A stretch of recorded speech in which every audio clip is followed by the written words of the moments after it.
Viso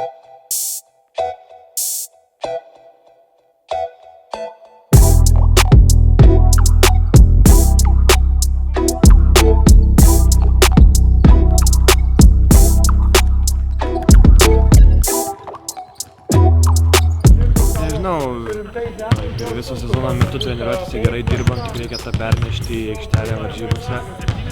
Galbūt ne visai tas pavyksta, bet galbūt paskutinėse rungtynėse tai pavyko ir grįžtam prie to, kaip turėtume žaisti.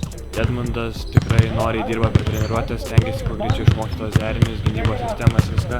Tai manau, kad Edmundas tikrai greitai įeis į tą rotaciją ir viskas bus tvarkoj. Tikrai nėra ar pasikėlęs ar dar kažką, nors ir žaidęs NBA, dauguma būna amerikonų tokie, kaip jaučiasi, kad tikrai iš Amerikos, čia toksai irgi, sakyčiau, kaip europietis vosgi nors niekad nėra buvęs Europoje, bet labai lengvai įsivažiavo. Bus labai daug judėjimo be kamuolio, daug prakirtimų, tokių galbūt nestandartinių sprendimų, tai reikia visai likti budriem gynyboje.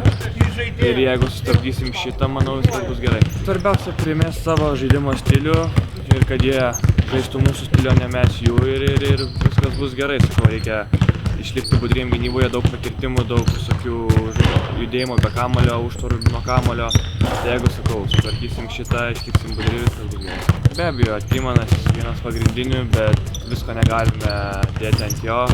Tai yra daug kitų žaidėjų, kurie yra pavojingi. Tas pats Prasido, Lindė daug turi tų ginklų, tai reikia visus neutralizuoti.